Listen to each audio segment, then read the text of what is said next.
हा सत्संग संत रामपालजी महाराजांचा असून मराठी भाषिक भक्त समाजास सहज समजावे म्हणून हिंदी भाषेतून मराठी भाषेत रूपांतरित करण्यात आलेले आहे.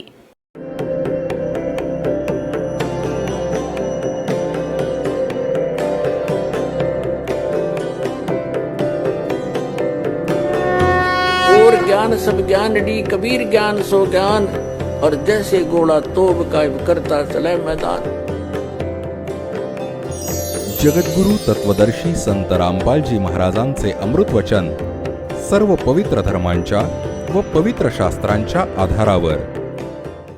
तर आता अध्यात्मज्ञान असं उघडलं आहे दासाने कबीर परमात्म्याच्या कृपेने, त्यांच्याद्वारे दिलेली बुद्धी आणि त्यांच्याद्वारे मिळालेल्या सूक्ष्म वेदाच्या ज्ञानाने. आता ह्या कलियुगात अध्यात्म मार्ग कोणी गुंतागुंतीचा करू शकणार नाही. भक्ती कोणी करा किंवा नका करू, आणि भक्ती करणार, कारण की भक्ती करताच तर आपण वेगळे होत गेलो. पूर्वी आपण हिंदू बनलो, मग ख्रिश्चन बनलो, मग मुसलमान बनलो, मग शीख बनलो. आपण भगवानासाठी वेगळे होत चाललो आहोत. आता राधास्वामी बनले, कोणी निरंकारी बनले. तर हे आपण का झालो? कारण की परमात्म्यासाठी डिवाईड झालो आपण. आता पुन्हा एक होऊ. जेव्हा ज्ञान एक झालेलं असेल, भगवान एकच समोर येईल, आपण पुन्हा एकत्र येऊ. आपण मानव आहोत. जीव आपली जात आहे. मानव धर्म आपला. हिंदू, मुस्लिम, शीख, ख्रिश्चन कोणताही धर्म नाहीये वेगळा. हे एक दिवस तुमच्या हृदयात नीट जागा बनेल याची सत्यतेसोबत, एकतर फॉर्मॅलिटी असते, सत्यतेसोबत तुम्ही ह्याचा स्वीकार कराल की आपण वेगळे नाही आहोत, आपण इथले रहिवासी नाही, आपण सतलोकात राहणारे. आता जो प्रसंग चालू आहे, गीता अध्याय नंबर 2 श्लोक नंबर 46 मध्ये सांगितलंय की छोट्या जलाशयावर अवलंबून कोणी व्यक्ती आहे आणि त्याला खूप मोठा जलाशय म्हणजे तळ प्राप्त झालंय, तेव्हा तो छोटा जलाशय मोठा जलाशय मिळाल्यानंतर छोट्या जलाशयाचं जे प्रयोजन उरतं, ठीक अशाच प्रकारे त्या परमात्म ज्ञान मिळाल्यानंतर, ते परमात्म ज्ञान मिळाल्यानंतर त्या परमक्षर ब्रह्मच्या परिपूर्ण मार्गाच्या, त्या अध्यात्म मार्गाच्या प्राप्तीनंतर ह्या छोट्या भगवानांवर, इतर भगवानांवर जशी श्रद्धा असेल, अशी श्रद्धा असेल जशी छोट्या जलाशयावर असते मोठा जलाशय मिळाल्यानंतर. आता कशी? जसा कोणी छोट्या तलावावर आश्रित असायचा, त्यातलं चांगलं पाणी असायचं, स्वच्छ पाणी असायचं, शुद्ध पाणी असायचं, आणि त्याने आपलं जीवननिर्वाह करायचं, पण ते पुरेसं नव्हतं, सफिशियंट नव्हतं ते. त्याला माहीत होतं एखाद्या वर्षी पाऊस पडला नाही तर हाल होऊन परिवारासकट नष्ट होऊ. पण ते पाणी खराब नव्हतं, मात्र पुरेसं नव्हतं. आणि जेव्हा तो तलाव सापडतो तेव्हा ते पाणी त्याहूनही शुद्ध असतंच, तसंच आहे आणि पुरेसं आहे. पण त्या छोट्या जलाशयाला सोडून लगेच त्या दुसऱ्या मोठ्या जलाशयावर ती व्यक्ती आश्रित राहते. तेव्हा ह्याच प्रकारे जेव्हा आपल्याला त्या परमपिता परमात्मा पूर्ण ब्रह्म सत्यपुरुषाची माहिती होईल आणि त्याचा महिमा समजेल की त्या परमात्म्याची भक्ती आणि त्याला शरण गेल्यामुळे आपल्याला काय काय लाभ होतील, आणि ह्या ज्या भगवानांवर आपण अवलंबून आहोत त्यांची काय स्थिती आहे, तेव्हा म्हणतात की तुमची श्रद्धा मग ह्यांच्यावर तितकीच राहील जशी मोठा जलाशय मिळाल्यानंतर छोट्या जलाशयावर उरते. तो छोटा जलाशय वाईट नाही वाटत, पण तो सफिशियंट नाहीये, त्यामुळे त्याचा त्याग करणे हे त्याला योग्य वाटतं. ठीक अशाच प्रकारे ह्या अध्यात्म मार्गाला गीताध्याय नंबर 2 श्लोक नंबर 46 मध्ये समजावण्याचा प्रयत्न केला आहे. बघा, श्रीमद भगवद्गीता अध्याय नंबर 2 मधला हा बघा, गीता अध्याय नंबर 2 आणि श्लोक नंबर हा 46. सर्व प्रकारांनी परिपूर्ण जलाशयाच्या प्राप्तीनंतर छोट्या जलाशयाचे मनुष्यासाठी जे प्रयोजन असतं, आता यांची बुद्धी तर ब्रह्मपर्यंत होती.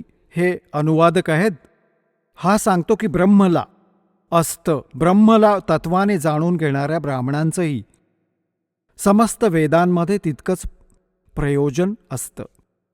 आता वेदांमध्ये नाही आहे, आता अनुवाद करणं जमलं नाही. यांना अक्कल नव्हती की हे वेद, हे ज्ञान कोण सांगत आहे, यांना हे माहीत नव्हतं आजपर्यंत. याचा हा अर्थ होतो की जेव्हा परमात्मा जसं छोट्या जलाशयावर अवलंबून व्यक्तीला सगळ्या बाबतीत परिपूर्ण जलाशय म्हणजे कम्प्लीट इन ऑल रिस्पेक्ट खूप मोठा मिळतो, तेव्हा त्याचं तेवढंच प्रयोजन असतं. जसा यांनी तर ब्रह्म लिहिलाय, तो परमक्षर ब्रह्म आहे. त्या परमक्षर ब्रह्मच्या प्राप्तीनंतर, त्या ज्ञानानंतर ह्या छोट्या देवतांमध्ये जशी आस्था, जीवाचं प्रयोजन राहतं तसंच राहतं, जसं मोठा जलाशय मिळाल्यानंतर छोट्या जलाशयाचं राहतं.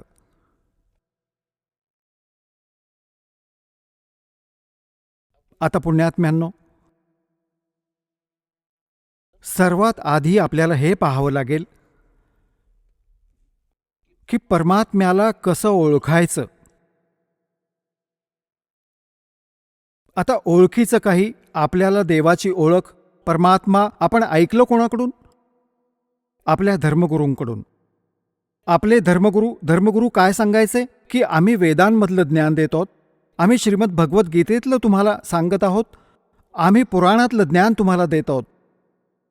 तेव्हा आजपर्यंत आपण हिंदू धर्मात जन्मलेले प्राणी आपल्या ह्या सद्ग्रंथांना सत्य मानत आलो आहोत की आपले धर्मगुरू पुराणातलं, गीतेतलं आणि वेदातलं, पवित्र सद्ग्रंथातलं ह्यातलंच ज्ञान सांगत आले आहेत.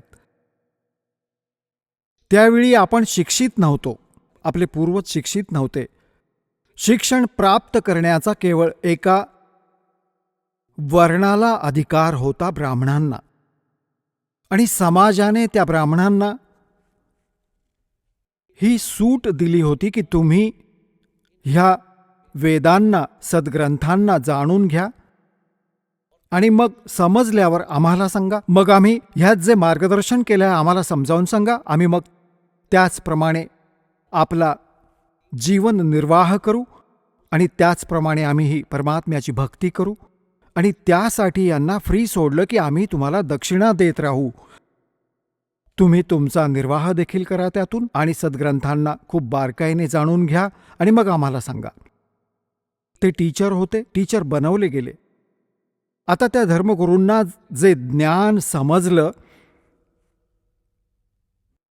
ते सुद्धा तुम्हाला मिळालं. तुम्हाला काय सांगितलं गेलंय? ब्रह्मा विष्णू महेश हे सर्वेश्वर, त्यांचे कोणी माता पिता नाहीत, त्यांचे जन्ममृत्यू नाही होत, ते सर्वेश्वर आहेत. आणि काहींनी काय सांगितलं की ब्रह्म सुप्रीम पॉवर आहे, ब्रह्म. आता पुण्यात्म्यांनो, ही तर पोरांची व्याख्या होती, अजाण मुलांची दंतकथा, लोकवेद, सांगोवांगी अज्ञानाने भरलेलं हे सगळं. आता आधी तर तुम्हाला दाखवतो ब्रह्मा विष्णू महेश ह्यांचा जन्ममृत्यू होतो, त्यांना माता पिता आहेत. विशेषतः हिंदू धर्म कम्प्लिटली ह्या दोन देवतांवर अवलंबून आहे, श्री विष्णूजी आणि श्री शंकरजी. त्यानंतर मग जसं आपल्याला ज्ञान मिळत गेलं, वाहवत गेलं, कोणी हनुमानाची पूजा करतोय, कोणी शेरावालीला पूजत आहे आणि काली मातेच्या कुठे लागला आहे पूजेमध्ये. आणि मग अजून खालच्या स्तरावर आलो आपण की आपण कुठे 4 विटा लावल्या, त्यावर डोकं ठेवायला लागलो, किंवा कुठे मंदिर, मशीद, गुरुद्वार बांधून दिले, परमात्मा शोधायला लागलो.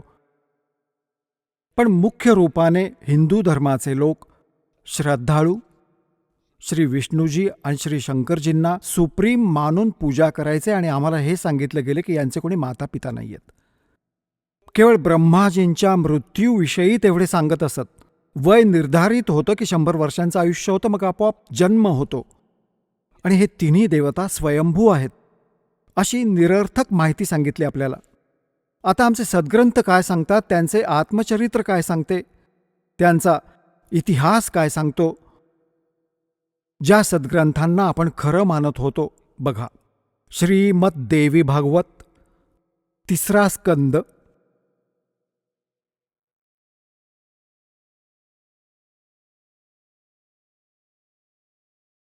हे गीता प्रेस गोरखपूरहून प्रकाशित आहे.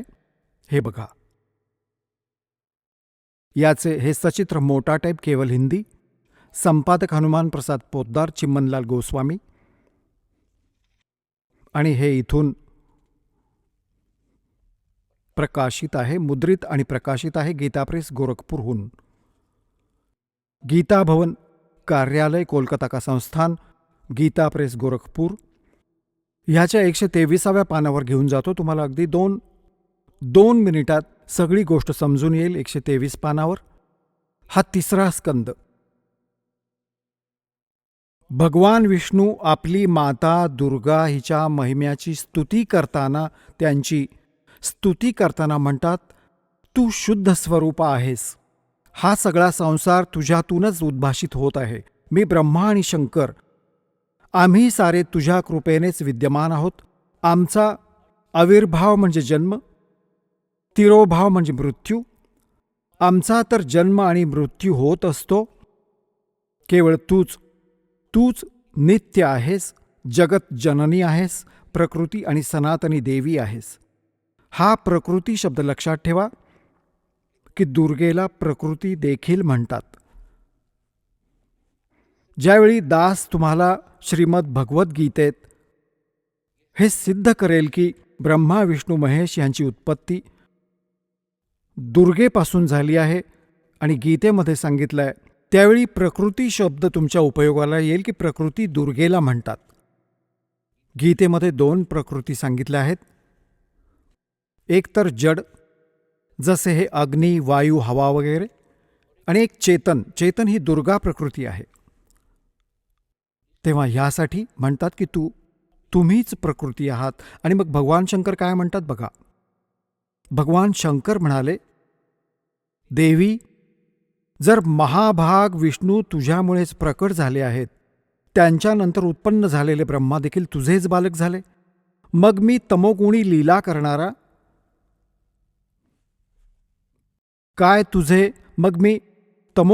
करणारा शंकर काय तुझे संतान नाही झालो? अर्थात मलाही उत्पन्न करणारी तूच आहेस शिवे. संपूर्ण संसारात सृष्टी करण्यात तू मोठी चतुर आहेस. ह्या जगाच्या सृष्टी, स्थिती आणि संहारात तुझे गुण नेहमीच समर्थ आहेत. त्याच तिन्ही गुणांमुळे उत्पन्न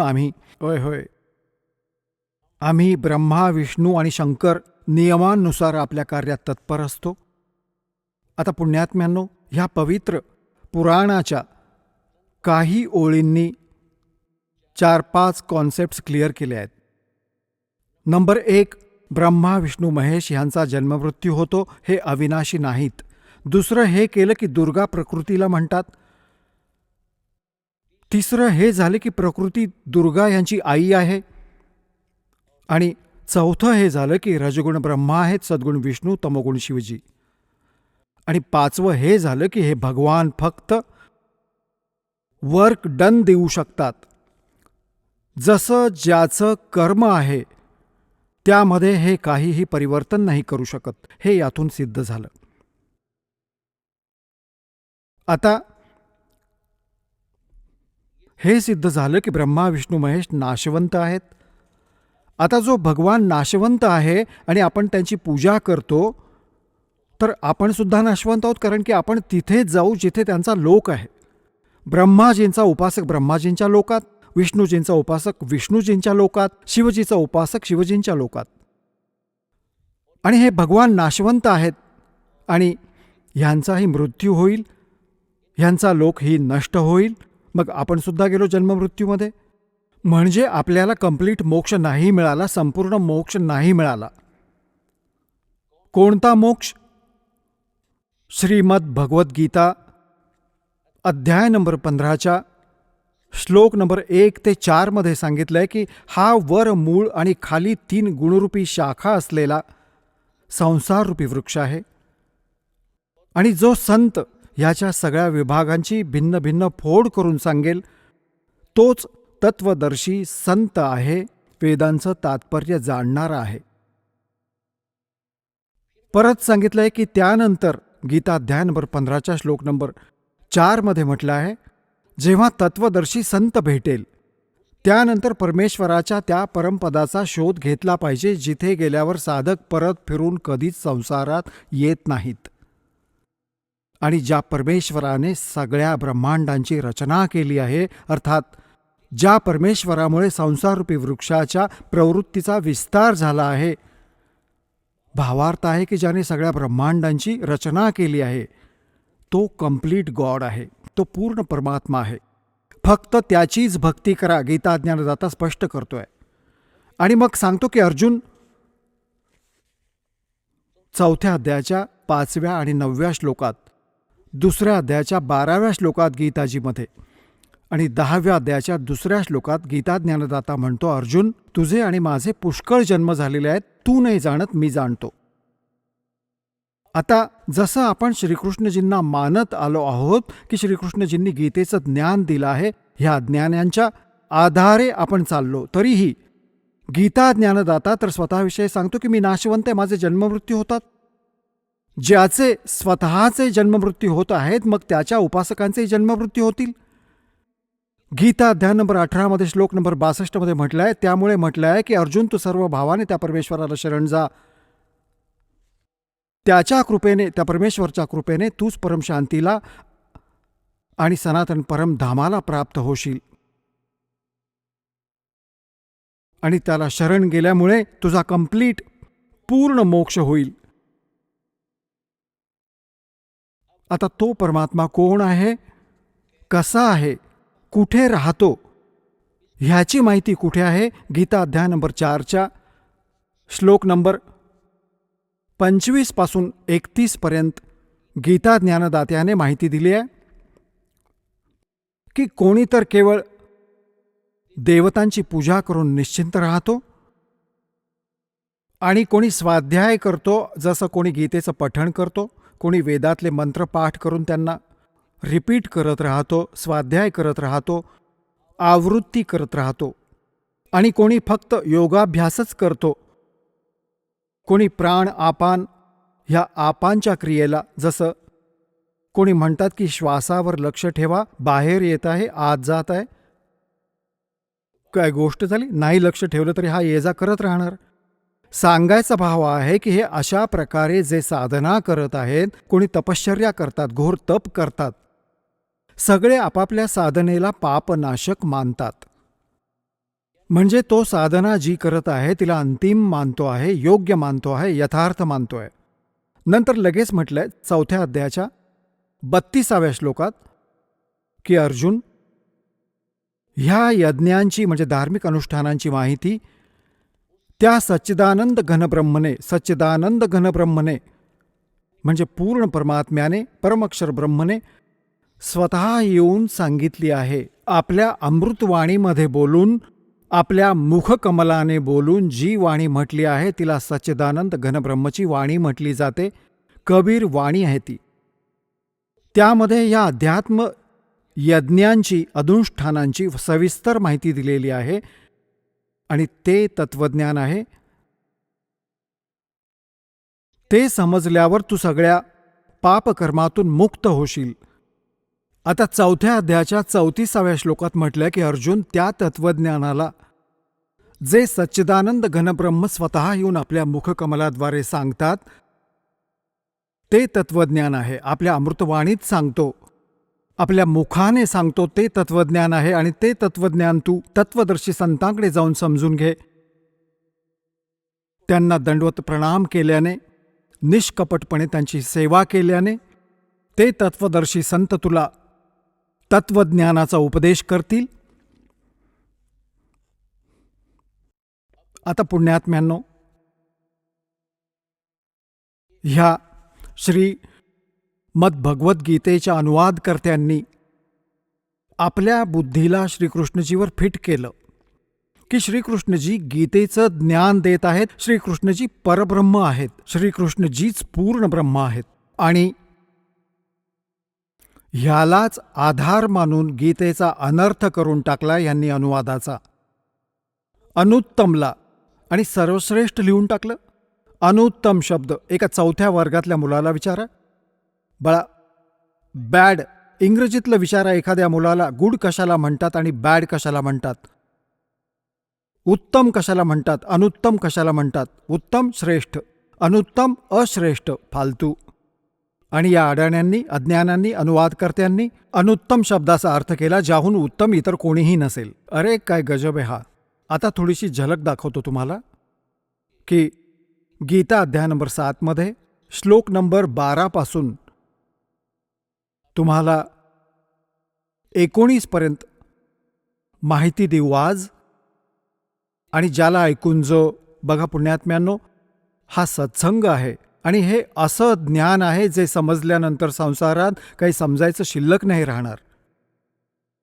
पुण्यात्म्यांनो, तुम्ही विद्यार्थी आहात, संपूर्ण जगातले मानव. तुम्हाला पोशाख वेगळा मिळाला आहे. हे शरीर काय एक वेश आहे, हे कव्हर आहे. आपल्या ओरिजिनल शरीरावर जे सूक्ष्म शरीर आहे त्यावर हे कव्हर आहे, एक कापड आहे. संतांनी ह्याला चोला म्हटलं आहे. वस्त्र, गीतेमध्ये ह्याला वस्त्र म्हटलं आहे की जशी व्यक्ती जुन्या वस्त्रांचा त्याग करून नवीन वस्त्र ग्रहण करते तसं हे शरीर आहे. तेव्हा हा जो ड्रेस तुम्हाला मिळालेला आहे मानवाचा, तुम्ही विद्यार्थी आहात आणि तुम्ही तुमचा उद्देश विसरलेला आहात, कारण की तुम्हाला टीचर चांगला नाही मिळाला. कारण की सांसारिक व्यक्तींच्या क्रिया ज्या आपण बघतो, आपण त्यातच मिसळून गेलो की बस एवढंच काम आहे आपलं. आणि कधी सण उत्सव झाला तर थोडंफार करून आपल्याकडून पूजापाठ खाऊन घेतलं, बस एवढंच काम आहे. बाकी काम आपलं तर हेच आहे. सांसारिक कर्तव्य आपलं हे इतकंच मानलं होतं की मुलं झाली, त्यांचं पालनपोषण केलं, त्यांचा विवाह करावा, मग त्यांना मूल होईल आणि मग आपण मरावं. फायनल झालं. अरे हे तर स्टार्ट देखील केलं नाही मनुष्याचं काम आपण. हे तर पशुपक्षी देखील करतात हे काम. तेव्हा आपल्याला टीचर चांगले नाही मिळाले, ज्यामुळे आपल्याला गोडी नाही लागली जशी लागायला हवी होती. आता जर परमात्म्याला हे विशेष मनुष्य जीवन द्यायचं नसतं, त्याचं काही विशेष कार्य नसतं, तर एक 84 लाख प्रकारच्या योनी बनवल्या, एक अजून बनवली असती त्यांच्यासारखी. त्या पुण्यात्म्यांना हा पोशाख मिळाला आहे जे खूप पुण्यकर्मी प्राणी आहेत, जे परमात्मा मिळवण्या योग्य मार्क्स मिळाले आहेत त्यांना, म्हणून त्यांना हा प्रवेश मिळाला आहे या भगवानाच्या युनिव्हर्सिटीमध्ये. जिथे परमात्मा मिळू शकतो त्यांना हा ड्रेस निराळा मिळतो. शाळेमधली मुलं असतात त्यांचा ड्रेस वेगळा असतो, आणि इतर जी मुलं असतात जे काम शेतात करतात, मोलमजुरी करतात, त्यांचा ड्रेस वेगळा असतो. ह्याच प्रकारे तुम्ही विद्यार्थी आहात आणि आध्यात्मिक गुरु जे आहेत ते टीचर असतात, आणि टीचरचं काम आहे सिलॅबस शिकवणं. आपले लोकवेद दंतकथा नाही सांगावी मुलांना, तो तर शत्रू असतो त्यांचा, जो सिलॅबस सोडून ज्ञान देतो. तर आजवर जितकेही आपले धर्मगुरू होते ते महापुरुष सोडून ज्यांना भगवान भेटले, ज्यांची शुभनामे दासाने आधीच सांगितली आहेत. बाकी सारे आपल्याला लोकवेद सांगत होते, गीतेहून आपले सद्ग्रंथ सोडून ज्ञान देत होते. आता दास तुम्हाला ऐकवणार आहे. 7व्या अध्यायात स्पष्ट लिहिलं आहे ह्या गीता ज्ञानदात्याने की अर्जुन, आता तुला मी असं ज्ञान सांगणार आहे जे ऐकल्यावर, जे समजल्यावर मग ह्या संसारात जाणण्यासारखे काही शिल्लक नाही राहणार. आता बघा, आता त्यापूर्वी थोडी कॉन्सेप्ट ही क्लिअर करतो आहे. 4थ्या अध्यायाच्या 32व्या श्लोकात यांनी गडबड करून ठेवली आहे अनुवादकर्त्यांनी. हे बघा, 4थ्या अध्यायाचा 32वा श्लोक हा पहा. ही आहे श्रीमद भगवद्गीता. गीता प्रेस गोरखपूरहून प्रकाशित आहे. जयदयाल गोयंदका यांचे अनुवादक आहेत. आणि हा अध्याय नंबर 4चा आणि श्लोक नंबर 32. ह्यामध्ये बघा, एवं बहुविधः यज्ञः वितताः, हा ब्रह्मण हा शब्द आहे. ब्रह्मणमुखे, ब्रह्मणमुखे. तुम्ही एज्युकेटेड आहात पुण्यात्म्यांनो. परमात्म्याने तुम्हाला शिक्षण ह्यासाठी दिलं आहे की तुम्ही भगवानाला ओळखण्यात सक्षम व्हावं. नाहीतर मागचा इतिहास बघा, दासाचा जन्म झाला तेव्हा आमच्याकडे कुठलं शिक्षण नव्हतं आणि सगळे सुखासमाधानात राहायचे, प्रेमाने राहायचे, बेईमानी नव्हती. ह्या शिक्षणाने आपली नैतिकता बिघडवली आहे. जेव्हापासून आपण शिक्षित आणि स्वतःला विकसित मानतो, जसं काही मोठी प्रगती केली, आपलं पतन केलं आपण. अशा फिल्म्स बघतात मुलं, असा बिघडला. आपापसात प्रेम उरलं नाही. परमात्म्याला माहीत होतं की ह्यात अवगुण खूप आहेत, म्हणून आत्तापर्यंत आपल्याजवळ हे विष येऊ दिलं नव्हतं एज्युकेशनबाबतचं. आता देणं, हे एज्युकेशन देणं गरजेचं वाटलं की त्याशिवाय हे समजू नाही शकणार की भगवान कोण आणि कसा आहे. हे आपल्या काळाचे दूत ह्यांना मूर्ख बनवून बसले आहेत. त्यामुळे परमात्म्याने तुम्हाला शिक्षण दिलं आणि ही इन्स्ट्रुमेंट्स बनवली. आज आपण प्रोजेक्टर बघत आहात, चिप बघत आहात, मोबाईलद्वारे आपला सत्संग ऐकता आहात. हे गॉड गिव्हन आहे, माणसाच्या स्तराच्या बुद्धीने बनवलेलं नाही आहे. पुण्यात्म्यांनो, 1994 दासाने सत्संग सुरू केला होता गुरुदेवांच्या आदेशावरून. त्याआधी चॅनेल्स नव्हते. त्याच्या आधी हे VCR होते, हे मोठे मोठे एवढे असायचे. त्यात DVD ती चालायची, थोडे थोडे असायचे. सुरुवात झाली होती त्याची. आणि ना कोणते TV चॅनेल्स होते. आता परमात्म्यांनी विस्फोट केला. अशी साधनं बनवली की परमात्म्याची मुलं यथार्थ ज्ञान घरबसल्या बघतील आणि भगवानाला ओळखल्यावर पळत पळत येतील, आपलं कल्याण करून घेतील आणि सदैव सुखी होतील. तर तेव्हा हे ह्याकरता असं समजावत आहे तुम्हाला की आपले हे सद्ग्रंथ आहेत, ज्यांना तुम्ही शिरोधार्य मानत आले आहात. आता श्रीमद भगवद्गीतेचं स्थान हिंदू समाजामध्ये अद्वितीय आहे. आणि जेव्हा आमचा ते का आहे, कारण की ह्यामध्ये एक अनमोल ज्ञान आहे. त्यामुळे शिरोधार्य आहे आम्हाला आणि खूप आदराने आपण ह्या ग्रंथांचं नाव घेतो, श्रीमद भगवद्गीताजी. आता ह्यात लिहिलं काय आहे, ही आपल्याला संदेश काय देत आहे, ह्याच्या उलट आपल्याला सांगितलं जात होतं. अमृताऐवजी आपल्याला विष दिलं जात होतं. तेव्हा आता आपण अमृत पिऊ, विष सोडून देऊ. जेव्हा आपल्याला ओळख होईल, तर हे ओळखण्यासाठी तुम्हाला या सद्ग्रंथांशी परिचित केले जाते. आता बघा, हा आहे अध्याय नंबर 4चा श्लोक नंबर 32.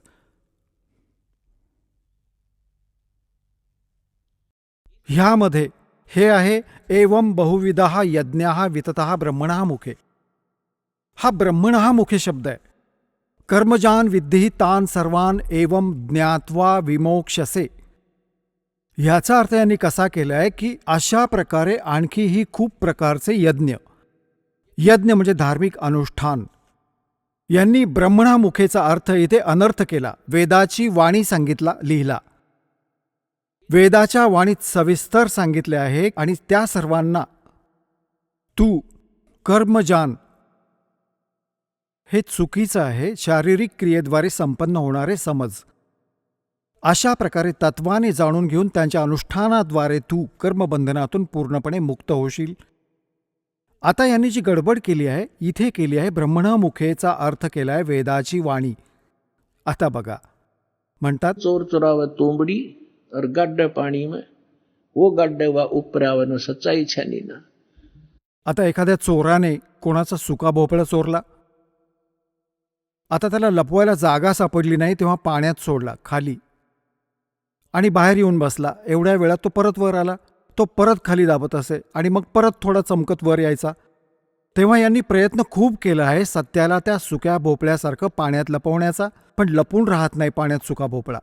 तर आता बघा, गीता अध्याय नंबर 17च्या श्लोक नंबर 23 हाच शब्द आहे ब्रह्मणः. इथे यांनी अनुवाद बरोबर केलाय. हा बघा, अध्याय नंबर 17 श्रीमद भगवद्गीता आणि श्लोक नंबर 23 ओम तत्सत इति निर्देशः. हा ब्रह्मणः शब्द आहे. ब्रह्मणः त्रिवेदः स्मृतः ब्राह्मणः तेन वेदाः च यज्ञाच विहितः पुरा. याचा अर्थ यांनी बरोबर केला इथे. ओम ओम, तत् तत्, सत सत, असं हे आहे 3 प्रकारचं. ब्रह्मणः म्हणजे सच्चिदानंद घनब्रह्मचं नाव सांगितलं आहे. ह्या ब्रह्मणाचा अर्थ हा आहे खरा. ब्रह्मणः म्हणजे सच्चिदानंद घनब्रह्म. आता पुण्यात्म्यांनो, ब्रह्मचा अर्थ तसा तर परमात्मा होतो, पण ब्रह्मने जसा ईश म्हणजे काय होतं? स्वामी, धनी, परमात्मा. ईश म्हणा, ब्रह्म म्हणा. आता पुन्हा परब्रह्म शब्द आला आहे. आपल्याला ऐकायला मिळाला परब्रह्म म्हणजे ह्याचा नेक्स्ट ब्रह्म, ब्रह्मचा नेक्स्ट. जसे एक आजोबा, एक पणजोबा, आजोबांच्या वरचे आजोबा, नेक्स्ट ग्रँडफादर, तेव्हा ब्रह्म, मग परब्रह्म, नंतर आपण ऐकला पूर्ण ब्रह्म. आणि महापुरुषांच्या वाणीमध्ये आपण ऐकलं आहे पारब्रह्म. पारब्रह्मचा अर्थ आहे कंप्लीट, सगळ्यांहून पार, सगळ्यात वर, सर्वात शेवटचा. तेव्हा श्रीमद भगवद्गीता अध्याय नंबर 15 मधल्या श्लोक 16 आणि 17 मध्ये 3 पुरुष आहेत. पुरुष म्हणा, राम म्हणा, ईश म्हणा, ब्रह्म म्हणा. आता जसा ब्रह्म, मग परब्रह्म आणि नंतर पूर्ण ब्रह्म, ह्याच प्रकारे गीताजीमध्ये 3 पुरुष सांगितले आहेत 15व्या अध्यायाच्या 16 आणि 17 मध्ये. आता आधी तिथे घेऊन जातो तुम्हाला, मग हे सगळं ज्ञान तुमच्या लक्षात येईल. आता पुण्यात्म्यांनो, इतका एज्युकेटेड इंटेलिजंट माणूस झाला आहे आज. हे कॉम्प्युटर चालवतात, छोटी छोटी मुलं आणि मुली. ह्या मोबाईलवर अशा सिस्टीम्स त्यांना खूप चांगल्या प्रकारे सेट करून चालवतात. आणि ह्या अध्यात्म मार्गामध्ये सगळे मागे पडलो आपण. आता आपण अध्यात्म मार्गामध्ये पुढे येऊ. पूर्ण जग सुखी होईल, तुम्हीही सुखी व्हाल, आत्मिक शांती मिळेल. जो परमात्मा कार्य करतो तो परमात्मा तुमच्याबरोबर राहील, तुम्हाला ते सुख देईल. आता पहा, कितीही चांगली फिल्म तुम्ही बघत आहात आणि कितीही सुखसुविधा तुम्हाला उपलब्ध केल्या वैज्ञानिक प्रकाराने, आणि उद्या एका तरुण मुलाचा मृत्यू झाला, डोळ्यांना सुख नाही देणार टेलिव्हिजन आणि ते गाणं, त्यांना फोडून टाकावंसं वाटेल, जाळून टाकावंसं वाटेल. तेव्हा पुण्यात्म्यांनो, हे नकली सुख आहे. खरं सुख भगवानामुळे मिळेल, ज्याचा दास तुम्हाला विधी सांगेल. तुम्हीही सुखी, तुमचं कुटुंबही सुखी, तुमच्या 101 पिढ्या पार होतील. तो मार्ग तुम्हाला सांगेल.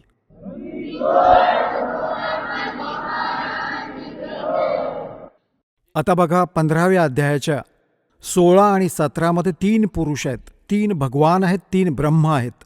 अध्याय नंबर 15चा हा श्लोक नंबर 16 हा इथे आहे. ह्यात लिहिलं आहे की द्वौ इमौ पुरुषौ लोके क्षरहाच अक्षरहाच एवच क्षरहा सर्वाणि भूतानि कूटस्थ अक्षरहा उच्यते. 16वा श्लोक. ह्याचा अनुवाद इथे केला यांनी.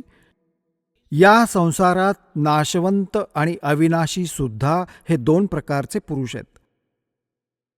आता बघा, यांनी क्षर म्हणजे नाशवंत, अक्षर म्हणजे अविनाशी केलं.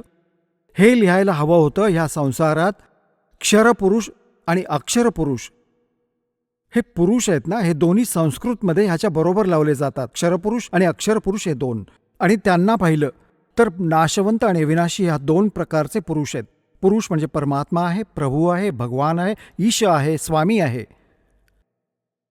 आणि संपूर्ण प्राण्यांचं शरीर तर नाशवंत आहे, जीवात्मा अविनाशी म्हटला जातो. आता काय आहे, हा क्षरपुरुष केवढा धनी आहे, अक्षरपुरुष केवढा धनी आहे, आणि परम अक्षर. आता तिसरा कोण आहे, तिसरा आधी दाखवतो तुम्हाला. तिसरा जो आहे तो परम अक्षर पुरुष आहे. आता इकडे आपल्या 15व्या अध्यायात 16व्या श्लोकमध्ये 2 पुरुष आहेत, क्षरपुरुष आणि अक्षरपुरुष. हे दोन प्रकारचे पुरुष आहेत, आणि त्यांच्या अंतर्गत जेवढे प्राणी आहेत ते नाशवंत आहेत, आणि हा स्वतःही नाशवंत आहे. जीवात्मा तर गाढवाचाही नाही मरत, कुत्र्याचाही नाही मरत. आता इकडे बघा, 15व्या अध्यायाच्या 17व्या श्लोकात काय लिहिलं आहे की उत्तम पुरुषतु अन्यहा. हा उत्तम पुरुष म्हणजे श्रेष्ठ परमात्मा तर या दोघांहून अन्य आहे, क्षरपुरुष आणि अक्षरपुरुषाहून. क्षरपुरुष, क्षर आणि अक्षर, नाशवंत व अविनाशी हे 2 प्रकारचे पुरुष आहेत.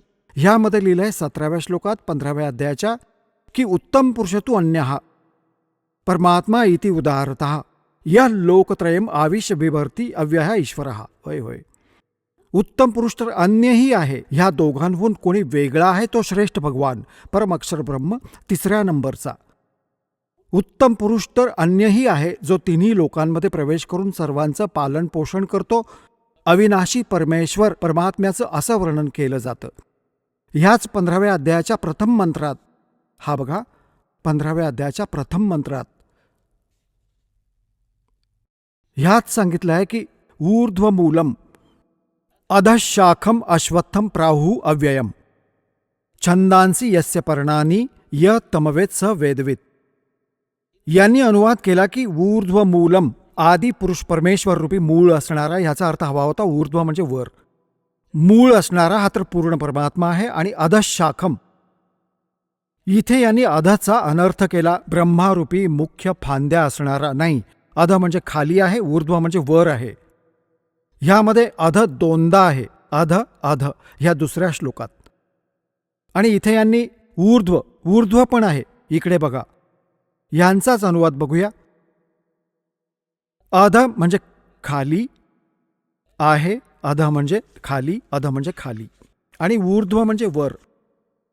ऊर्ध्व म्हणजे वर. आता इकडे बघा, आपण पुन्हा आलो परत 15व्या अध्यायाच्या प्रथम श्लोकात. ऊर्ध्वमूलम अधशाखम. ऊर्ध्वमूलम अधशाखम. हा अधशाखम हा आहे.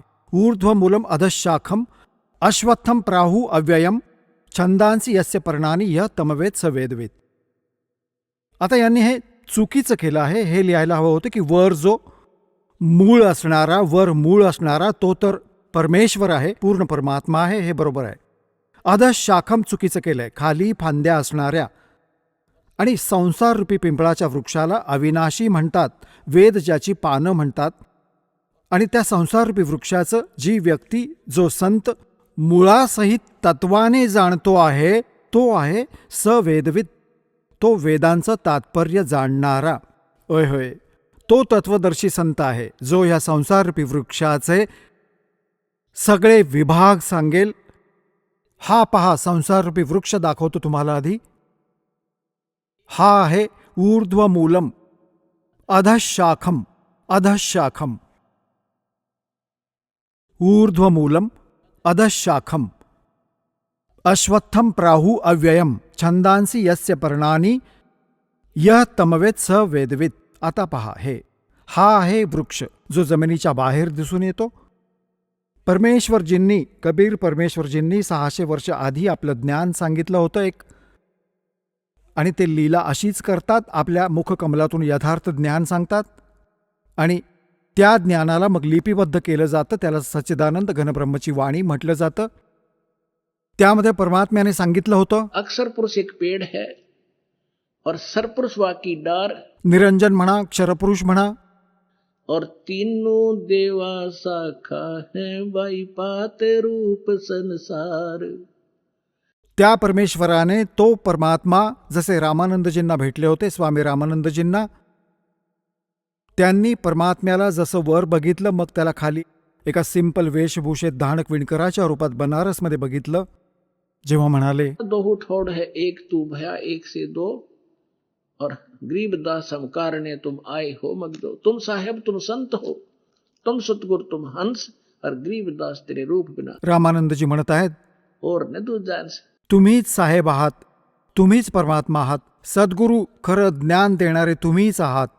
तुम साहेब तुम संत हो, तुम सतगुर तुम हंस, और गरीबदास जी. जसं तुलसीदासजींनी रामायण लिहिलं होतं, चित्ररूप बनवलं होतं, त्याप्रमाणे गरीबदासजींना परमात्म्याने दिव्यदृष्टी दिली होती. ते संपूर्ण सत्यकथन गरीबदास साहेबजींनी आपल्या वाणीत लिहिलं आहे, त्यामुळे गरीबदासजींचं नाव येतं. पण वार्ता चालली आहे रामानंदजी आणि परमात्म्याची. तुम साहेब तुम संत हो, तुम सतगुर तुम हंस, गरीबदास तेरे रूप बिना और न दूजा हंस. बोलत रामानंद जी सुनो कबीर करतार, कहे कबीर गरीबदास सब रूप के तुम ही सर्जनहार. तेव्हा इथे सांगितलं जातं की तुम्ही सद्गुरू ही तुम्हीच आहात. खरं ज्ञान ह्या पृथ्वीवर तुमच्याशिवाय कोणालाच माहीत नाही. तेव्हा परमात्मा आले होते. एक आपण त्यांना कवी म्हणून फायनल करून टाकलं, त्यांची क्लोज केली फाईल. आता पुन्हा उघडू, जेव्हा हिऱ्याची ओळख पटेल तेव्हा तुम्हाला हिरा कोण ते समजेल. तर त्या परमेश्वराने 600 वर्षांपूर्वी सच्चिदानंद घनब्रह्माच्या वाणीमध्ये, आपल्या कबीर वाणीमध्ये काय लिहिलं होतं? अक्षर पुरुष एक पेड़ है, सरपुरुष वाकी डारे, तीनों देवा शाखा है ये पात रूप संसारे. आणि ही गीता काय म्हणते 15व्या अध्यायाचा प्रथम मंत्र, की जो संत ह्या उलट्या लटकलेल्या संसाररूपी विभाग, वृक्षाचे सगळे विभाग पानांसहित मुळापासून पानांपर्यंत समजावून सांगेल, तो तत्वदर्शी संत आहे. ओळख सांगितली तत्वदर्शी संताची. आता बघा, हा आहे पूर्ण परमात्मा, हा परमाक्षर ब्रह्म आहे. हे असं घेऊ. हे आहे मूळ, जे मूळ आहे ऊर्ध्वमूलम. हा परमाक्षर ब्रह्म आहे, पूर्ण ब्रह्म परमेश्वर. आणि हे खोड अक्षरपुरुष, हे जे बाहेर दिसत आहे हा तर अक्षरपुरुष आहे, खोड. आणि त्यापासून एक मोठी फांदी निघाले, तिला क्षरपुरुष समजा, क्षरपुरुष. आणि हे 3 रजगुण ब्रह्मा, सद्गुण विष्णू, तमगुण शिवजी रूपी ह्या 3 फांद्या आहेत. आणि हा पर्णरूपी संसार, ह्या पानांच्या रूपात आपण आहोत पुढे. आणि मूळ कोण आहे? हा स्वतः आहे परमात्मा. हा स्वतः आहे परमात्मा. हे बघा, हे कोण आहेत? हे कबीर साहेब आहेत, पूर्ण ब्रह्म कबीर साहेब, परम अक्षर ब्रह्म. हे सगळ्या संसाराचे आधार आहेत. हे सगळ्यांचं पालन पोषण करणारे आहेत. जसं संसाररूपी वृक्षाचं संवर्धन होतं ते मुळापासून होते. आता जिथे दास तुम्हाला जिथे आणू इच्छितो तिथे आणेल. गीता अध्याय नंबर 15 मधला श्लोक नंबर 1 तुम्ही वाचला. ह्यामध्ये स्पष्ट केलंय की तत्वदर्शी संत कसा असेल. हे बघा, हा आहे 15व्या अध्यायाचा पहिला श्लोक. ह्यामध्ये सांगितलंय की ऊर्ध्वमूलम अधशाखम अश्वत्थम प्राहु अव्ययम छंदांसी यस्य पर्णानी य तमवेद स वेदवित. वरती मुळं आणि खाली तिन्ही गुणरूपी फांद्या असलेला, हे ह्याला सगळं कंप्लीट एकत्र करून आपण वाचूया ना. ऊर्ध्वमूलम अधशाखम, खाली फांद्या असणारा वाचा ह्याला. आणि अश्वत्थम म्हणजे संसाररूपी पिंपळाच्या झाडाला अविनाशी म्हणतात. वेद, हे वेद नाही. जसं छंदचा अर्थ होतो विभाग, कोणत्याही एका शब्दाचा एकच अर्थ नाही होत. की जो ह्या सगळ्या छंदांना, सगळ्या विभागांना तत्वाने जाणतो. क्षरपुरुष कोणता विभाग आहे ह्या संसाररूपी वृक्षाचा, मूळ कोण आहे आणि फांदी कोण आहे, डहाळी कोण आहे, ज्याला हे सगळं माहीत आहे, तो स वेदविद, तो तत्वदर्शी संत आहे. तेव्हा परमेश्वराने 600 वर्ष आधी सांगितलं आणि या दासाने परमात्म्याकडून प्राप्त या ज्ञानाशी तुमची ओळख करून दिली. अक्षर पुरुष एक पेड़ है, सरपुरुष वा की डार और तीनों देवा शाखा हैं, ये पातरूप संसार. तेव्हा इथेही श्रीमद भगवद्गीता ही हेच सांगते की तिन्ही गुणरूपी, इथे बघा पुढे 15व्या अध्यायाचा हा दुसरा मंत्र तुम्ही बघून घ्या. त्या संसाररूपी वृक्षाच्या तिन्ही गुणरूपी, होय होय पुण्यात्म्यांनो, हे सद्ग्रंथ आहेत. जर ही BA MA ची पुस्तकं एखादा मुलगा वाचू समजू शकतो तर टीचरची काय आवश्यकता होती? इतकी मोठी कॉलेजेस बनवण्याची काय गरज होती?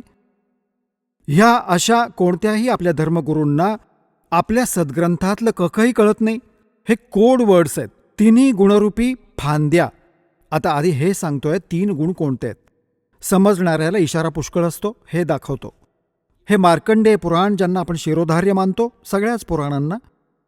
मार्कंडेय पुराण, गीता प्रेस गोरखपूरहून प्रकाशित, सचित्र मोठा टाईप.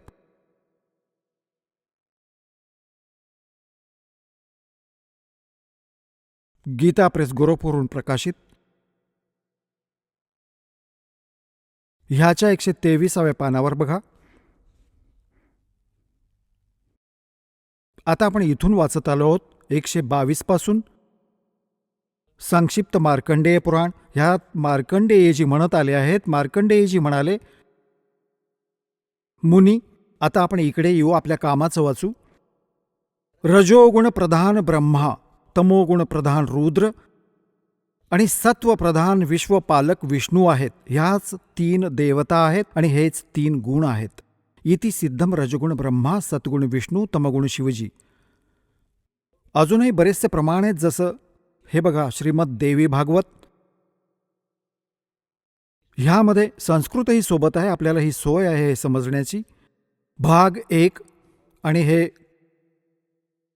कुठून प्रकाशित आहे? श्री अथ देवी भागवतम सभाषा टीकम समहात्म्यम, खेमराज श्रीकृष्णदास प्रकाशन, मुंबईहून. ह्यात इथे येऊया. हा 3रा स्कंद आहे. अथ श्रीमद देवी भागवते भाषा टीकायुक्ते तृतीय स्कंद प्रारंभ्यते. 3ऱ्या स्कंदामध्ये आलो आपण. पान नंबर 11वर आणि अध्याय नंबर 5. ह्याचा मंत्र 8 आपण 8 वाचू. 7 इथे संपला. भगवान शिवजी म्हणत आहेत आपली आई दुर्गाला, हे माता, जर आमच्यावर तुम्ही नेहमी दयायुक्त असाल तर आम्हाला तमोगुण का बरं प्रदान केला आणि रजोगुण ब्रह्मा रजोगुण हरी सत्वगुण युक्त केले? का युक्त केले? आता हे तर हिंदी आहे, आता संस्कृत वाचू आपण. हे बघा, यदि दयार्द्रमनान सदांबिके कथमहम विहितश्च. मला का बनवलं शंकर भगवान म्हणतात तमोगुण हा. आणि कमलज कमळापासून उत्पन्न झालेल्या ब्रह्माजींना रजोगुण संभव हा. रजोगुणी का बनवलं? सुवित हा किमू सत्वगुणो सत्वगुणो हरिही. आणि विष्णूजींना तुम्ही सद्गुणी का बनवलं? इति सिद्धम. रजगुण ब्रह्मा सद्गुण विष्णू तमगुण शिवजी. आता आपण पुन्हा घेऊया श्रीमद भगवद्गीतेला. पुण्यात्म्यांनो, ह्या मनुष्य जीवनाचा मूळ उद्देश हा परमात्मा प्राप्तीचा आहे. आणि भगवान लाभलेत, त्यांची साधना योग्य लाभली तर आपलं हे जीवनही सुखी होईल, ह्यासाठी भगवानाचा शोध आपण घेत होतो. आणि ज्या कारणांमुळे आपण ह्या नकली संतांकडे जाऊन फसलो, ज्याने जशी साधना सांगितली ती आम्ही दिवसरात्र करत राहिलो, आपले पूर्वज मेले, भूत बनले, आता त्यांचे श्राद्ध करवून घेत आहेत. ते भूत योनी भोगत आहेत आणि आपल्याला मूर्ख बनवत आहेत की श्राद्ध करा. तुमचे पिता तृप्त होतील. आधी वडील 360 दिवस 2-2, 3-3 वेळा जेवत असायचे आणि मग वर्षातून एक दिवस खायला घालून त्यांना नेहमी करता कसं सुखी कराल? ही सगळी उलटी कामं लावून दिली आपल्या पूर्वजांना. आता आपण सद्ग्रंथ समजून घेऊ, यामध्ये सांगितलं काय आहे. आता बघा, श्रीमद भगवद्गीता गीता प्रेस गोरखपूरहून प्रकाशित आहे. आता अध्याय नंबर 15 मधला श्लोक नंबर 1 आपण वाचला. ऊर्ध्वमूलम अधशाखम अश्वत्थम प्राहु अव्ययम छंदांसी यस्य पर्णानि यः तमवेद स वेदविद.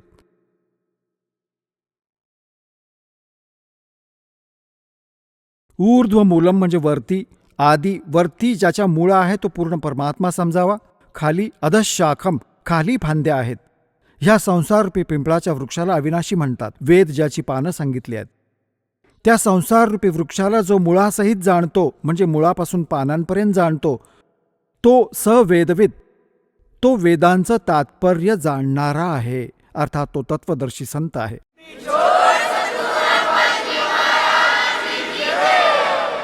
चला आता आपण त्या श्रद्धाळूंचे अनुभव जाणून घेऊयात ज्यांनी जगद्गुरु तत्वदर्शी संत रामपालजी महाराजांकडून नामदीक्षा प्राप्त केलेली आहे, तसेच त्यांच्याद्वारे सांगितलेल्या भक्ती मार्गावर चालत आहेत. नमस्कार. आपलं नाव? माझं नाव प्रफुल्ल व्यंकटराव तनपुरे. आपण कुठून आलात? मी मुक्काम पोस्ट लोहगाव, तालुका हवेली, जिल्हा पुण्यावरून आलो. आपला व्यवसाय काय आहे? मी एक सर्व्हिसमॅन आहे आणि सध्या मी पुणे जिल्हा परिषदमध्ये आरोग्य विभागामध्ये काम करतो आहे. संत रामपालजी महाराजांची गुरुदीक्षा आपण कधी घेतली? मी संत रामपालजी महाराजांची गुरुदीक्षा 2013 साली घेतली. संत रामपालजी महाराजांची गुरुदीक्षा घेण्या अगोदर आपण व आपला परिवार कोणती भक्ती साधना करत होतात? संत रामपालजी महाराजांची गुरुदीक्षा घेण्याच्या अगोदर मी घरामध्ये पारंपरिकरित्या जे काही परंपरेने चालत आलेली पूजा अर्चा होते ती पूजा अर्चा करत होतो. त्याचबरोबर पंढरपूर वगैरे आईवडिलांबरोबर जाणे ते पण चालूच होतं. त्याबरोबर तीर्थक्षेत्र करता करता मला पण मनामध्ये असं भाव निर्माण व्हायचा की बा आपण पण एखाद्या देवाची भक्ती करायला पाहिजे. तर मी सहसा दत्तात्रेयाचा फोटो बघून माझ्या मनामध्ये अशी भावना यायची की या देवामध्ये तिन्ही देवांचे एकच आहेत, म्हणजे ब्रह्मा विष्णू महेश यांची पूजा करण्यासाठी वेगवेगळी करण्याऐवजी जर दत्तात्रेयाची पूजा केली ते तिन्ही देवाची पूजा होईल. मग या हिशोबाने मी दत्तात्रेय महाराजांचा फोटो जिथे बघल किंवा मला असं वाटेल की बाबा दत्त महाराजांचा फोटो दिसला तर मी थोडा आदरभावाने त्यांचा प्रणाम वगैरे करत असे. त्यांच्या मनामध्ये माझ्या जरा जास्त भाव ठेवत असे. असं याचा अर्थ असं नाही की मी शंकर भगवान या राम कृष्ण यांच्या मूर्तीकडे मी दुर्लक्ष करत होतो, परंतु माझा भाव थोडा जास्त दत्तात्रेय महाराजांकडे होता. अशा प्रकारे मी भक्ती करत होतो. त्याबरोबर आमच्या घरामध्ये नवनाथांचे पारायण वगैरे करणे, त्याच्यानंतर रामायण वगैरे या गोष्टीकडेही माझ्या बहिणी वगैरे गावामध्ये चालू असताना त्यांच्याबरोबर मी जाणे, अशी क्रिया चालू होती. मी अशा प्रकारे भक्ती केली. त्याच्यानंतर मी मिलिटरीमध्ये भरती झालो. मिलिटरीमध्ये भरती झाल्यानंतर मला अमृतसरला माझी पोस्टिंग असताना त्या ठिकाणी मला काही क्वार्टर भेटले नाही गव्हर्मेंटचे. मग मी बाहेर एका म्हणजे सिव्हिलमध्ये भाड्याने घर घेतलं. तर ते माझे जे घर मालक होते ते राधास्वामीशी जोडलेले होते. त्यांच्याबरोबर मग मलाही त्यांनी ते सत्संगाला वगैरे नेणं व्यासला प्रत्येक रविवारी. मग असं करता करता मला त्यांनी नामदीक्षा घेण्यासाठी प्रवृत्त केलं आणि तिथून पुढे मग मी राधास्वामीची भक्ती करायला सुरुवात केली. 1999 पासून राधास्वामीची भक्ती केली तर 2013पर्यंत. सर, जसं आपण सांगत आहात की आपण पूर्वीपासूनच आपला जो पिंड आहे हा भक्तीचा पिंड होता आणि आपण परमेश्वर प्राप्तीसाठी नेहमी तत्पर असत होते आणि जो काय मार्ग मिळेल त्या दृष्टीने आपण परमेश्वराची आराधना करत होते. आणि अशातच आपल्याला राधास्वामी पंथ हा सुद्धा पंथ आपल्याला निदर्शनास आला आणि त्या पंथाशी सुद्धा आपण जुडले गेलात, त्यांची नामदीक्षा घेतली आणि त्यांची भक्तिविधी केली. तर मला असं विचारायचं आहे की संत रामपालजी महाराजांच्या शरणात कसे आलात? नाही, कारण असं घडलं की राधास्वामीची भक्ती ज्यावेळेस करत होतो तर माझ्या नजरेमध्ये राधास्वामीची भक्ती ही सर्वश्रेष्ठ मी मानत होतो. मला हे ज्योतनिरंजनचं नाव तर मी राधास्वामी भक्ती करत असतानाच जाणत होतो. परंतु ब्रह्मा विष्णू महेश या त्यांचे आईवडील कोण आहे, या देवीचा पती कोण आहे, या बाबतीमध्ये मला काही माहिती नव्हतं. परंतु ज्यावेळेस मी संत रामपालजी महाराजांचा सत्संग बघितला त्याच्यानंतर मला समजलं की ज्योतनिरंजन हे 21 ब्रह्मांडाचे मालक आहेत आणि दुर्गेचा पती ज्योतनिरंजन आहे. त्रिदेव जननी असं देवीला म्हणलं जातं. मग मला समजलं की माझी जी भक्ती आहे ही काळ लोकांपर्यंतच आहे. मग मला पुढची भक्ती कशी मिळू शकते, म्हणून मी या मोक्षाच्या मार्गाकडे, या पूर्णतः मोक्ष होण्याच्या मार्गाकडे वळण्याचा मी निर्णय घेतला आणि गुरु बदलला. कारण गुरु बदलायचं हे कारण आहे की हे संत रामपालजी महाराजजी जे काही भक्ती देतात हे शास्त्रानुकूल भक्ती आहे. आणि कारण त्यांचं जे काही त्यांनी ऑथेंटिक प्रूफ असे दिलेले की याच्या अगोदर ज्यांनी भक्ती केली त्यांनी शास्त्रानुकूलच भक्ती केलेली आहे. आणि तुम्हाला जर मोक्ष मार्ग पाहिजे असेल तर ज्यांचा मोक्ष झालेला आहे त्यांच्या पद्धतीनेच तुम्हाला जर भक्ती केली तरच तुमचाही मोक्ष होऊ शकतो. मग अशी भक्ती देणारा संतच फक्त मोक्ष करू शकतो असं माझ्या लक्षात आलं. आणि मग मी गुरु बदलायला काही वेळ लावला नाही. कारण त्या ठिकाणी माझं जन्म मरणाचा जर रोग कटणार नव्हता तर मग मी यांच्या शरण येणंच बेहतर समजलो आणि मी आज संत रामपालजी महाराजांच्या शरण आलो आहे. सर, जसं तुम्ही सांगत आहात की संत रामपालजी महाराजांचं ज्ञान हे तुम्हाला समजलं आणि त्यातनं तुम्हाला असा बोध झाला की संत रामपालजी महाराज जे काही ज्ञान देत आहेत ते अद्वितीय ज्ञान आहे आणि ह्याच्यातनंच आपल्याला मोक्षाचा मार्ग मिळू शकतो. म्हणून आपण गुरु बदलून संत रामपालजी महाराजांची नामदीक्षा घेतली. तर या नामदीक्षेमुळे आपल्याला व आपल्या परिवाराला काय काय लाभ प्राप्त झालेत? माझ्या परिवारामध्ये सर्वात अगोदर माझे घराचे काम कंप्लीट झालेले नव्हते, ते अधुरंच होतं. कारण मला या अगोदरही पेन्शन मिळत होती मिलिटरीची आणि मला वेतनही चालू होतं. परंतु यामधूनही मला माझ्या वास्तूचं काम पूर्ण करणं अवघड जात होतं आणि माझ्याच्याने झालंही नव्हतं. ज्यावेळेस मी गुरुजींच्या शरण आलो त्याच्यानंतर माझे वास्तूचं काम कंप्लीट झालं आणि मी अजून 2 गुंठे जागा विकत घेतली. याच्या अलावा जे काही माझं धन पूर्वी खर्च व्हायचं, जे विनाकारण जे मला नकळत असं कळतही नव्हतं किंवा इतका खर्च कुठं होतो काय होतो, तो प्रमाण माझं कमी झालं. कारण माझ्याकडे नशा वगैरे आणि विनाकारण खर्चाचं प्रमाण कमी झालं. त्याच्यानंतर माझ्या पत्नीला सोरायसिस बिमारी होती, आजार होता. तो आजार तसं लवकर बरा होणारा नाही आहे. आणि ज्यावेळेस मी गुरुजींच्या शरण आलो त्यावेळेस त्यांच्या आजारावर त्यांनी मात केली आणि तेही गुरुजींच्या शरणामध्ये आहेत. माझ्या वडिलांना मूळव्याध होतं, त्या मूळव्याधाचाही वडिलांना खूप फायदा झाला. औरंगाबादलाही नेऊन त्यांना ॲडमिट केलं होतं, त्या ठिकाणी त्यांचं ऑपरेशन केलं नाही गेलं. कारण ते खूप 50 वर्षापासून त्यांना मूळव्याधाचा त्रास असल्याकारणाने तो सतत 15 दिवसाला 15 महिन्याला असं त्यांना सतत त्रास व्हायचा आणि त्यांची शारीरिक हालत जी आहे ती खूप खराब व्हायची. असं करत करत त्यांना ज्यावेळेस मिलिटरी हॉस्पिटल खडकीमध्ये पण मी ॲडमिट केलं होतं, परंतु तेव्हाही त्यांचं ऑपरेशन तिथे केलं गेलं नाही. शेवटी त्यांना खराडीमध्ये कोहाडे हॉस्पिटलमध्ये ॲडमिट केलं आणि एकदम त्यांचं ऑपरेशन तिथं जे सर्जन होते त्यांनी केलं. त्याच्यानंतर आज त्यांना कसल्याही प्रकारचा मूळव्याधाचा त्रास नाही आहे. हे एक लाभ झाला. दुसरी गोष्ट अशी आहे की मला पुत्र नव्हता, तर मला पुत्राचाही मला लग्नाच्या 21व्या वर्षी, माझ्या वयाच्या 50व्या वर्षी मला पुत्र प्राप्त झाला. कारण मुलगा आणि मुलीमध्ये तसं कोणत्याही प्रकारचं भेदभाव नसतानासुद्धा, माझ्या मनात नसतानासुद्धा, तर माझ्या पत्नीने गुरुजींना एवढंच सांगितलं होतं की मला पुत्र नाही आहे, तरी गुरुजींच्या आशीर्वादाने मला पुत्रही झाला. अशा प्रकारचे मला लाभ होत गेले आणि या लाभापासून मला फार म्हणजे अशी शांती मिळाली की जे नाही ते परमात्मा देऊ शकतात. आणि सर्वात मोठा लाभ मला असा मिळाला की मला मोक्षाचा मार्ग मिळाला. या अगोदरही मी भक्ती करत होतो राधास्वामीची, पण माझं त्याच्यामध्ये पूर्ण मोक्ष नव्हतं हे मला संत रामपालजी महाराजांच्या शरण ज्यावेळेस आलो त्याच वेळेस मला समजलं. सर, जसं तुम्ही सांगत आहात की संत रामपालजी महाराजांच्या शरणात आल्यानंतर आपल्याला व आपल्या परिवाराला बरेचसे लाभ प्राप्त झालेत. तर ह्या अनुषंगाने आपण आपल्यासारखे जे काही आपले सहकारी मित्र आहेत, त्याचप्रमाणे जो काही आपला आप्तेष्ट नातेवाईक गणगोत्र आहेत आणि जो समाज बांधव आज टी व्ही चॅनलच्या माध्यमातून आपल्याला बघत आहेत, या सर्वांना आपण काय संदेश द्याल? संदेश नाही, माझी एक अशी विनंती आहे की जे काही माझे माता पिता तुल्य, त्याचबरोबर माझे भाऊ बहीण मला बघत आहेत, यांना माझी एक विनंती आहे की ज्याप्रमाणे आपण ज्या देशामध्ये राहतो त्या देशाच्या संविधानाचा आपण जरूर सन्मान करतो आणि त्या संविधानाप्रमाणे जर आपण चाललो नाही तर आपण गुन्हेगार ठरतो. याच धर्तीवरती ज्यावेळेस आपण परमात्माची भक्ती करतो आणि ती भक्ती जर आपण शास्त्रानुकूल करत नसेल तर आपण एक प्रकारे परमात्माचे सुद्धा अपराधी आहोत. तर माझं असंच म्हणणं आहे की जगद्गुरू रामपालजी महाराज आता सध्या या ठिकाणी जी भक्ती देतात ती शास्त्रानुकूल देतात आणि अशी भक्ती देणारे महापुरुष या धर्तीवरती माझ्या नॉलेजमध्ये तर कोणी नाही आहे.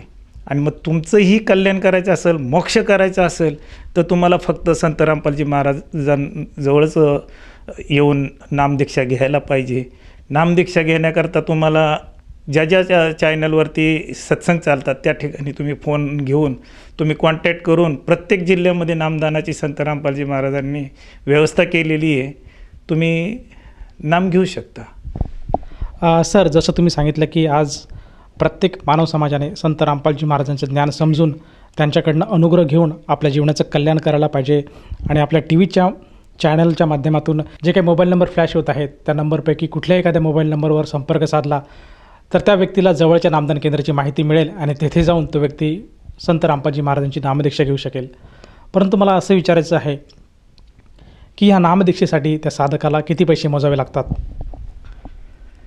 नामदीक्षा ही निःशुल्क दिली जाते. ज्यावेळेस मी सुद्धा नामदीक्षा घेण्यासाठी गेलो होतो तर माझ्या मनामध्ये हाच प्रश्न होता की मी नामदीक्षा घेतल्यानंतर मला पैसे वगैरे द्यावे लागतील. परंतु माझ्याकडनं कोणत्याही प्रकारचे पैसे न मागता न घेता मला नामदीक्षा दिली. असं कोणी पैसे मागत नाही आणि यासाठी पैसे लागत नाही. निःशुल्क तुम्हाला नामदीक्षा मिळू शकते. धन्यवाद. सच्चाई.